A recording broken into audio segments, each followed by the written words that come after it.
Now, I went through that just the other day with some reproduction plastic on a bike I'm working on. You can't go by the marks they give you on where to drill the hole. You can't go by that. I didn't. I wound up having to buy another set, well, one more fender. Let me just say that. I'm not going to say who I got it from or anything else. It was not Nightmare Plastic, and Preston Petty doesn't mark their stuff. So you don't have to worry about that. But there is somebody whose plastic I had to use, and they show where you should drill it. But it's not right. It was on a side panel. It wasn't on a fender.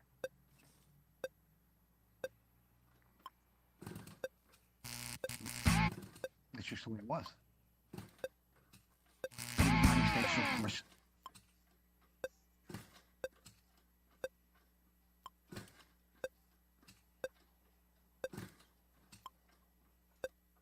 No, I'm going to be talking about that in a little while, about how to fix a problem like that. With the paint? Yeah.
Good evening, everyone. You're watching Vintage Motocross Q&A, and I'm your host, Joe Abadi. Thank you, Jordan, Chelsea, and Susie, for helping me put the show together, and thank you, the viewers at home, who are joining us tonight. Let's get down to the starting line, and I'll tell you a little bit more about what's happening on the show. The starting line is, of course, brought to you by Motion Pro. Be sure to visit them online at motionpro.com. And the next time try this segment, I've got a great tip for you. If you recently had some failures with paint, it's a great little tip. We got a video. You're going to really like this. In the Moto Showcase, a 1977 Honda CR125 that was restored after sitting for 25 years. Here's the problem, and some people got a lot of them. They sent us some questions this week, and we'll be answering them in just a little while. In the What's It Worth segment, we've got a black Osa. Supposedly, this is a rare bike. I never heard of a black Osa. Usually you see them in blue or white, sometimes orange, but never black. It's coming up in the What's It Worth segment. Don't forget to keep sharing the show, whether you're on Facebook or you are on YouTube. If you're on YouTube, don't forget to comment AMSOIL. A little bit later on in the show, we will be giving away a nice little gift, compliments of Vintco. It's a nice sticker pack like this. And in that package that I've been sending out, I've been putting in some extra stickers as well. So don't forget, share the show. And don't forget our YouTube channel. It's growing and it's going really, really well. You can see all the past shows we've done here on Vintage Motocross Q&A. And you can also listen to all the interviews we've done on Vintage Motocross Radio. When you subscribe, you'll get a little alert just like this. It'll tell you when we're live on YouTube. It's a great way to watch the show for your current show and for the repeats as well. How are the experts watching the show? They're sitting back on their couch and watching it on their big screen TV in HD while they comment from their phone. It's a great way to watch the show. You can enjoy it on the big screen and still comment, still share the show from your phone. And that's the way the pros are doing it at Vintage Motocross Q&A. Don't forget to keep sending in the pictures of your bikes or videos or the questions. The big part of the show. It's one of my favorite parts of the show to do. So don't forget, inbox me or send me a message. I would love to feature your bikes here on the show and your questions as well. And you know what? If you just have comments, you've got something to say, something that's on your mind, I'd be glad to bring it up on the show and we can let everyone hear it and we can bring it up for discussion. So get a hold of me with the bikes, with the questions, with the comments. As always, I want to thank our sponsors, Vinco, Motion Pro, Racer X, Preston Petty Products, Golan Industries, Sunrise Vapor Blasting, Full Circle Racing, and Northwest Mako Tuesday. Tonight's Next Time Try This segment is brought to you by Vinco. Keep the ride going. I want to talk to you about spray paint, where you should do it, what you should look for when you're doing a job. Now, a lot of people, whether you're an amateur or some of your professional guys too, use paint out of an aerosol can like this. It's not a bad thing. What you have to look out for is where you're doing your painting. Many people want to paint outside in the sunlight. That's a great idea. What's bad about it is that the sun, if it's very hot where you are, can dry the paint too quickly. Paint has thinner in it just like it does out of a professional spray gun. The thinner starts to dry, the paint dries too quickly, and you're going to get a brittle finish. Also, what can happen there is you're going to get a rough finish at sometimes. The paint dries too quickly, and you'll get a bit of a rough finish. Sometimes what you'll be tempted to do is to keep going over it, thinking you're making it better, when in reality, you're not. You're just making those little bumps much bigger when it starts to dry. And when you get done and it does dry, you have a bit of a rough finish. But adversity is opportunity, and I'm going to tell you how to remedy that. You're not going to have to be too concerned next time your paint job doesn't come out too good. All it takes is a simple bucket of water like this and a piece of 400 or 600 wet or dry sandpaper. You're going to wrap the paper around the sponge like this, dip it in water, and this is good for two reasons. Number one, the sponge is of course going to absorb the water. It'll keep your paper wet a little bit longer. Number two, it'll prevent you from pushing down too hard on your material or your part that's already painted and removing too much paint. You're going to be able to see it here in the video in just a second exactly how I do that. When you're done, what you're going to do is dry that piece off again, and you're going to spray it again with the same paint you used the first time in a well-lit area, but keep out of direct sunlight. And that's the way you're going to get a really, really nice paint job, just like this one right here. Okay, so don't fret. Next time you wind up with a couple of bumps or maybe even a drip on one of your paint jobs, you're going to go get some 400 grit sandpaper, a little water, gently sand it, and you're going to paint it again, and it's going to come out even better. Adversity is opportunity. And speaking of opportunities, you take an opportunity to go over to Vinco.com. Vinco, keep the ride going. Just remember to go gently over what you've painted. There's no need to press a lot when you're doing it. Just go over it gently. You don't want to take the paint all the way off and get back down to the primer again. If you do, that's not really a problem. But your objective is to get the paint as smooth as possible. So when you go over it again, with your next coat,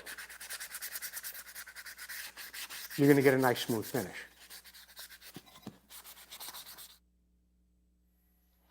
And there you have it. That's how you get a really nice paint job. And whether it's on your engine cases, it could be silver, it could be black, it doesn't matter. But on smaller parts, that's a great way to get a nice finish. And even if you don't have a little bumpy finish or you don't have a little drip, if you really wanted a really nice finish on a piece that you're painting like this, you wet sand it with 400 or 600, then give it another coat. It comes out absolutely beautifully. And for you hot rod guys out there, you know through the years, a lot of people have wet sanded, then compounded a lot of paint jobs, and that's a great way to do it. In the Moto Showcase tonight, which is brought to you by Preston Petty Products. We'll be talking more about a little special from Preston Petty in just a bit.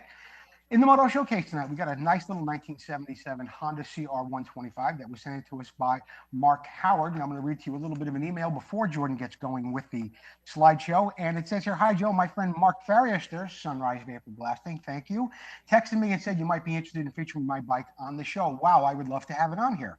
The story about this restoration is that it sat outside for 25 years in really bad condition. It was missing a lot of parts. Upon my recent retirement, I decided to undertake this restoration, and it took me about 9 months to complete. I pulled it completely apart, did all the paint work, had the plating all done, and replaced it with some really interesting parts. I entered the bike at the CZ Nationals in their bike show, and I took a second place overall in the Japanese division. I'm really thrilled with the bike, and I'll tell you what, Mark Howard, by the way it looks, especially with that FMF head you have on there, The paint matches the plastic really nicely. The hardware was done. This is a beautiful little bike that you've restored or rebuilt. And, we've even got a little video on this, Mark Howard. And we're going to be sending you something, compliments of Preston Petty Products. Let's get a listen to the video. Jordan?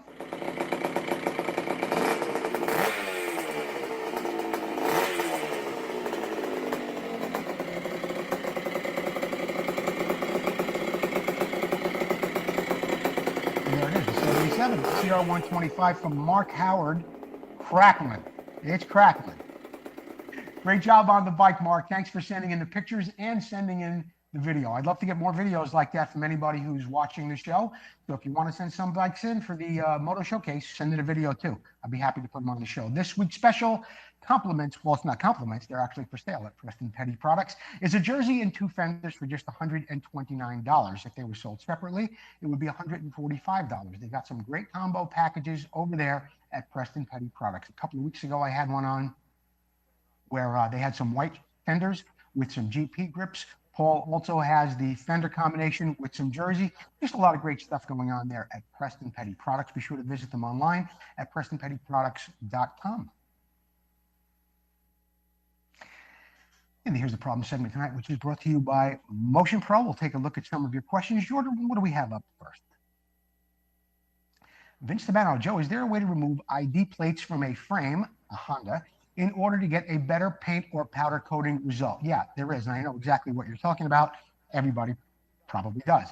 It's the ID plate that's on the front of the frame, and it's held in by some rivets. Now, you want to get that off, whether you're powder coating it or painting the frame.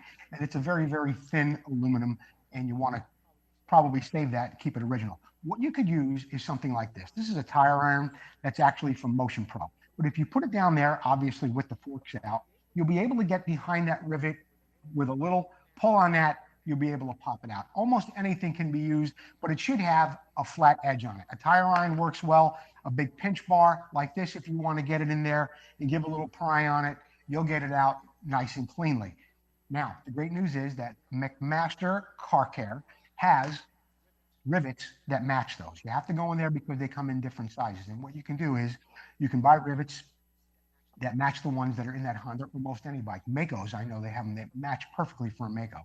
But it looks like that, and it looks like it's threaded. And what you want to use is a little plastic mallet. When you get your bike all finished up and you put the tag back on, you just tap that little rivet in there. And it's sort of, well, it's not really self-tapping, but when you tap on it with that little hammer, it gets tight right in there, and it'll keep that ID in place, that ID badge. So good question, Vince. Yes, they do come out easy. More important, you can put them back on correctly with a rivet like that.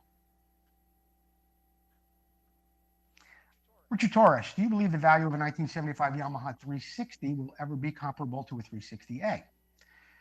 With the 360B being the first year for the mono and the last year of the 360 engine, I think the prices will escalate. Unfortunately, and I own a 360B, I wish I could say that they would go up as high, but I don't believe a 360B will ever be as high as a 360A. First of all, there were only about 530 360As made. It is a twin shock bike, very, very, a pretty rare bike that was only given to certain dealers for expert riders at the time. And it's probably the most sought after vintage racer there is today. The 360B, there were about 2,500 of those made. In fact, I had the numbers down here. 530. There were about 1,350 360Bs made. Essentially the same engine, completely different frame, monoshock for the first time, 1975. But I don't think it'll ever go as high as the 360A.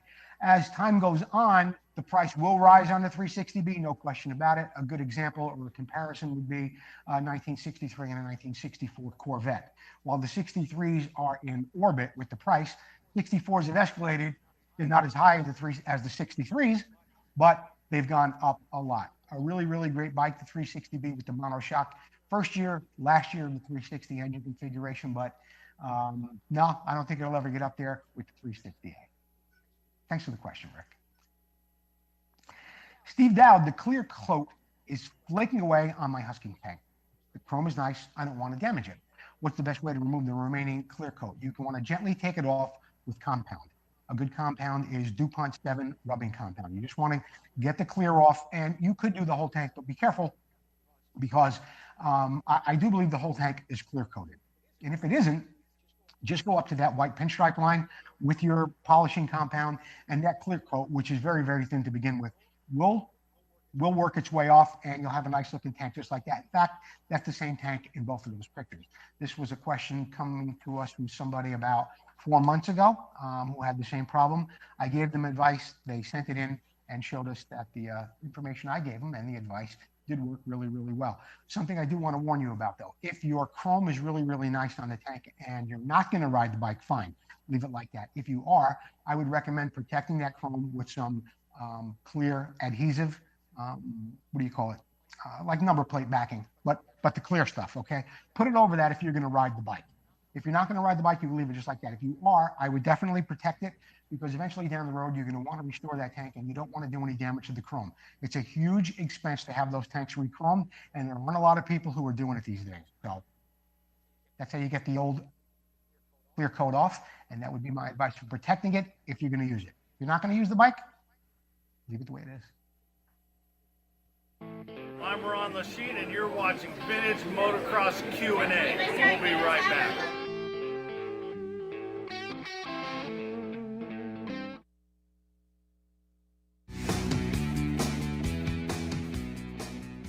Hello everyone, Brandon here with Motion Pro, bringing you the Trick New Pro Plug sockets from Motion Pro.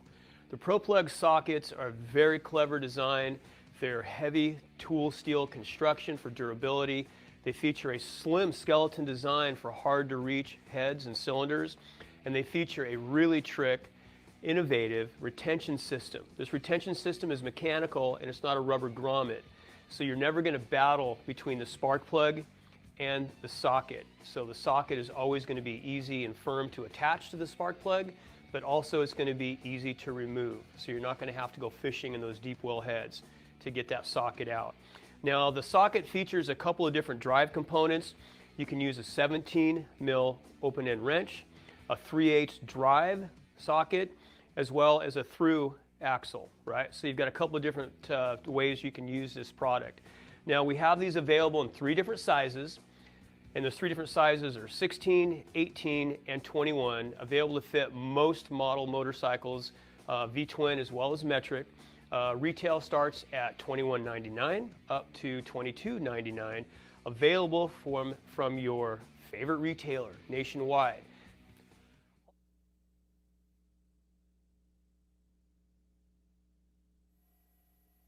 Another great tool from Motion Pro. In the What's It Worth segment tonight, which is sponsored by Full Circle Racing Limited, we're going to be taking a look at an OSA. This is the part of the show where you get to comment what you think the bike was recently sold for. Okay, and I'm going to give you a couple of details up front. It was sold in New York State on May 26th. The description of the bike says this 1977 is up for sale. It is an OSA 6-day replica. This is called the Black SDR. Now, I really never heard of using the designation the Black SDR, but most OSAs I've seen in the past are blue, orange, or white, but this guy seems to think that this is a very, very rare model, and it may well be. He came to the conclusion that he's not going to ride it in any enduros or vintage racing. He's more of a trials guy. It says that he wanted to sell this bike. He had it running last year. It's a very low mileage bike, and there really isn't anything wrong with it. It would just need a cleanup. The mileage is very, very low on it, and he also has the Super Trap rear silencer for it as well. Overall, the bike did appear to be very, very original, and it was in excellent condition. I don't have a picture of the mileage on it, but I think it only had like 537 miles, something like that. It recently sold in New York State, and now's the time. What do you think the bike sold for? 77 Black SDR OSA 250. How much? 35. 55. 62. The bike sold for $4,900, which I thought was a real fair deal for a very original 1977 OSA 6-day replica 250. $4,900. I wonder who got the closest. Maybe I should start giving away prizes for the person that gets closest and doesn't go over. Sort of like The Price is Right. What do we got up next, Jordan? Oh, the Vintage Motocross Buyers and Sellers Price Guide group, still going strong. I created this group over 6 years ago. There are 16,000 members there, and they share a lot of great information about bikes they are selling or have recently purchased. It's a great place if you want to know what the value of your bike is. Go over there, join the page, put up 6 to 8 pictures of your bike with a description, and you'll get some good feedback from some really knowledgeable guys. Also, there are hundreds of albums with thousands of pictures of recent sales that are private, public, auctions, and you can really do some great comparisons with the bike that you may be looking to sell. And also, if you're looking to buy a bike, you can put it over there as well. Post a picture of the bike, post the price that the seller is looking to get for the bike, and we can have a great discussion about it. Vintage Motocross Buyers and Sellers Price Guide page. Full Circle Racing Limited is still running a great special on the powder coating hub deal, just $50 a hub. Tom McAllister will clean it, disassemble it, blast it, mask it, and powder coat it for just $50. $10 more if you want the brake plate done as well, and that's for gloss and satin black. If you want a custom color, just $20 more, one-time fee. Great way to get your wheels started in a rebuild is to get them up to Tom McAllister, get the hubs up there. He's got spokes, nipples, rims. I must have a half a dozen sets here that Tom has done for me over the past 6 or 8 months. He does a great job.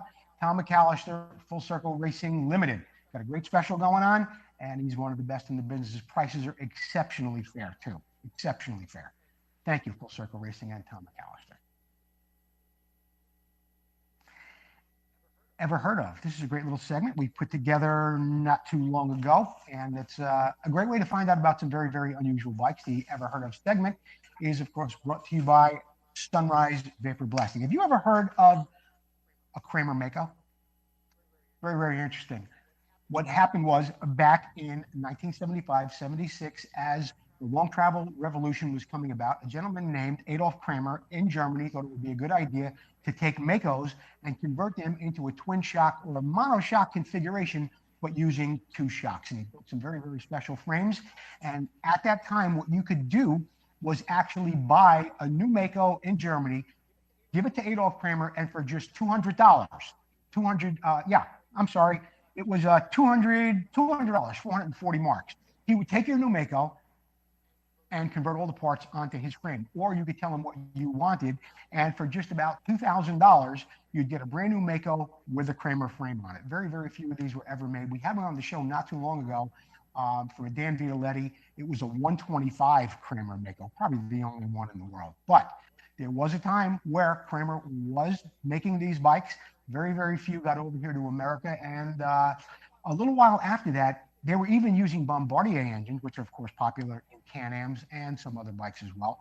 But yeah, the Kramer bike out of Germany, very, very few of them here in America, twin shock configuration. And next time somebody asks you, ever heard of a Kramer? Tell them, yeah, I know all about it on Vintage Motocross Q&A. Sunrise Vapor Blasting, doing a great service out there. Mark Farrister, if you've got some aluminum parts, steel, whether it's for your bike, your truck, your car, your boat, who knows, maybe you got some antiques that are made of a certain metal, you want to gently clean them, get them over to Mark Farrister over in Modesto. He'll put them in that tank, they'll come out as good as new, probably even cleaner than new. And if there are any fittings on whatever you're sending him, whether it's brass or copper, he'll get those as clean as can be too, and it doesn't change the profile of the metal. There you can see it right in the picture. Mark Farrister and Sunrise Vapor Blasting doing a great job, and a lot of guys from the show have been using his service. So if you got something you want cleaned up, get a hold of Mark Farrister. He is on Facebook at Sunrise Vapor Blasting. When we take a commercial break, don't forget to keep sharing the show, whether you're on Facebook or you're on YouTube. Comment Motion Pro. When we get back, we're going to have the random share giveaway winner.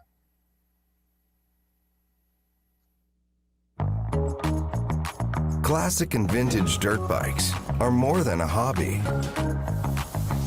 It's not just about the ride. It's about the work that goes in.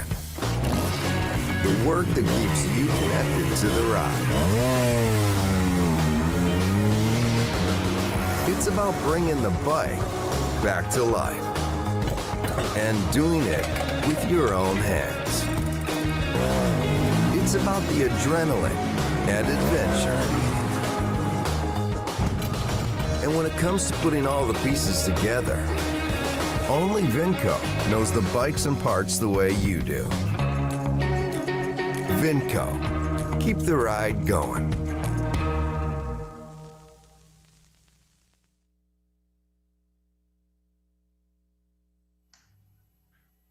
Vidco, keep the ride going. Tonight's random share giveaway winner is Philip Liberty. Liberty, if you're watching the show, get a hold of me. Inbox us. We'll get you a nice little. We're going to give you a sticker sheet, compliments of Vinco. But we got some other stuff to go along with it too. And Phil Liberty, I know you're a big sharer of the show. You've got a really great little Facebook page. I think it's called Dirt Clods Friends. Of the show. But Susie picked Philip Liberty tonight to be the random share giveaway winner. Phil, thanks for sharing the show and for all you do for share Vintage Motocross Q&A. I know you're a big supporter of Vintage Motocross Radio as well. Phil Liberty, you're the big winner. This Week in Motocross History is brought to you by Racer X Magazine, the best motocross publication on your newsstand now. Also available online. Don't forget to check out our ad in the back of Racer X. This Week in Motocross History, in 1985, Lakewood Sports Center hosted a really great national. And why it's great was it's back in the day, 1985, where there were 3 nationals on one track in the same day, 125, 250, and 500. Really, really great times back in 1985, when you could see 3 nationals in one day. And you can only imagine what it was like. You'd see Jeff Ward, Brock Glover, Ron Lechien, all of them out there. In fact, in the 250 class, it was Jeff Ward taking the overall with a 3-1. There's a picture of Jeff. He went 3-1 that day, and he bested Johnny O'Mara, who went 1-3. Ricky Johnson took the 250 overall win. And in the 500cc class, we had, in the 500cc class, we had Brock Glover.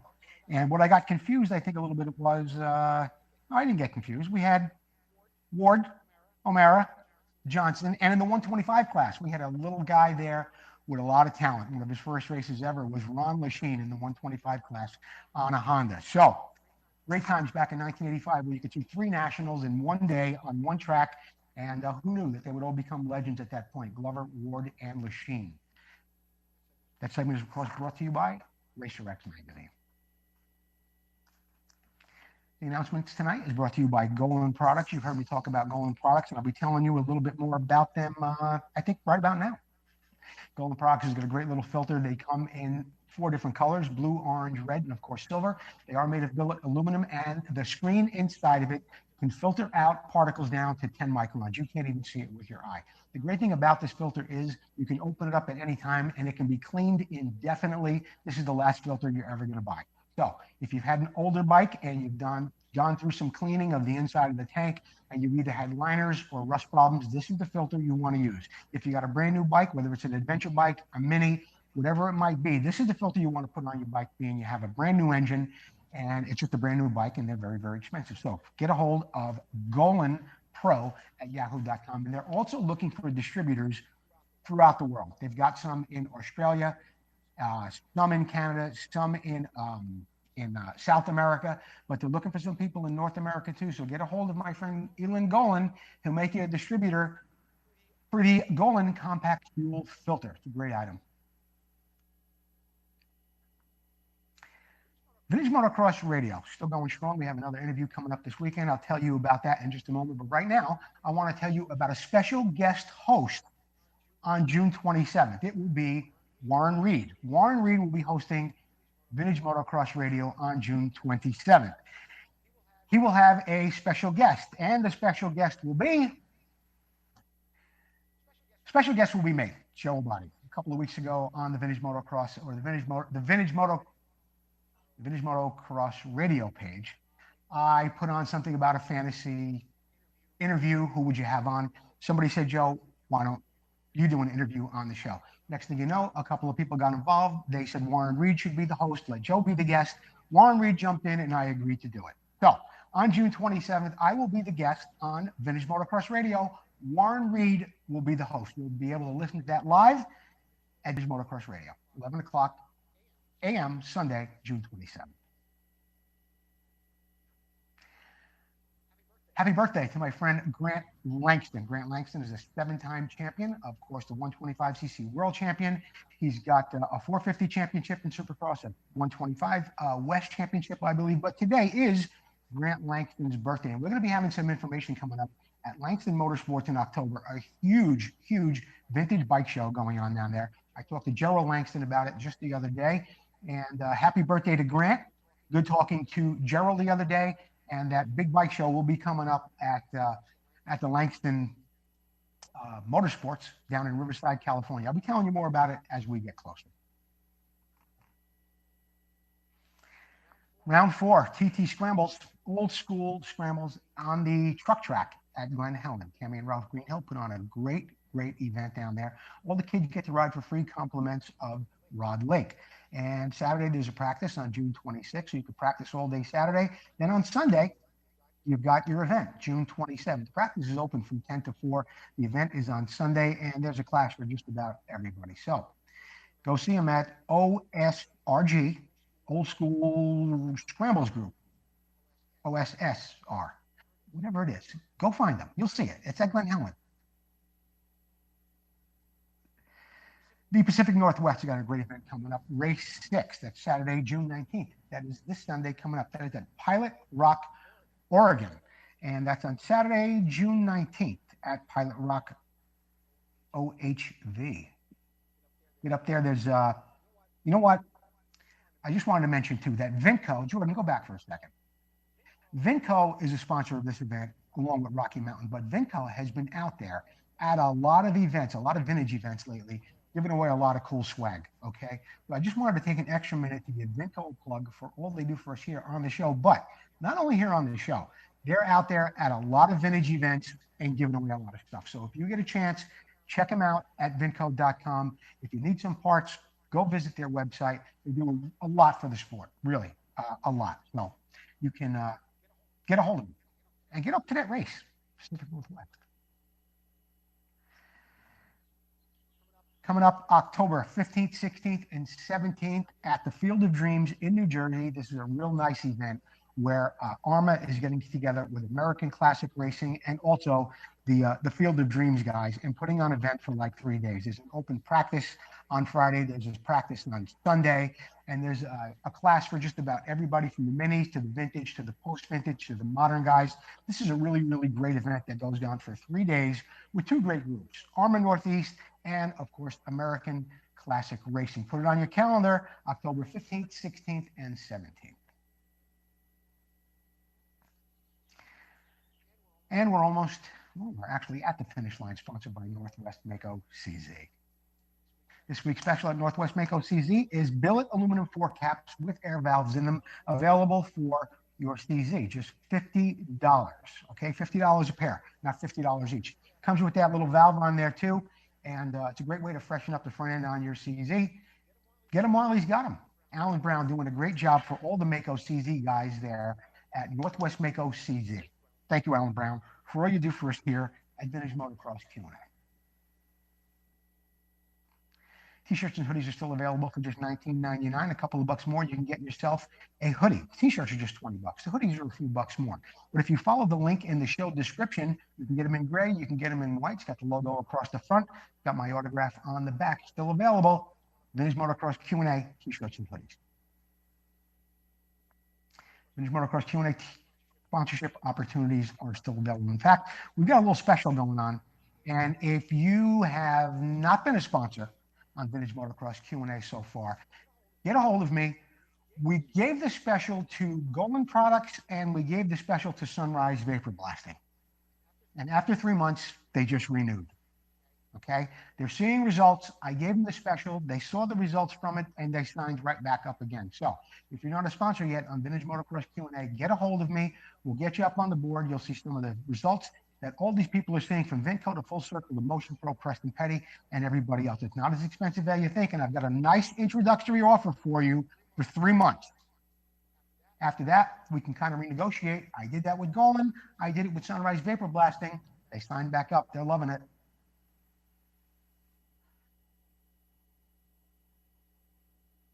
I want to thank you for watching the show tonight. Don't forget to join me this weekend where my guest will be Gene Woods. I don't think we had that on a slide a little bit earlier. Vintage Motocross Radio this weekend, 11 a.m. Pacific Standard Time. My guest is three-time U.S. Open Speedway champion Gene Woods. That's this weekend on Vintage Motocross Radio. Until I speak to you then, enjoy the rest of your evening. Don't forget, I will be the guest. Warren Reed will be the special host on June 27th at Vintage Motocross Radio. Until then, hope to see you. Don't forget, keep going back to the page, share it, tell your friends about it. Jordan, Chelsea, thank you everyone for watching the show. We'll see you next time on Vintage Motocross Q&A. Gino!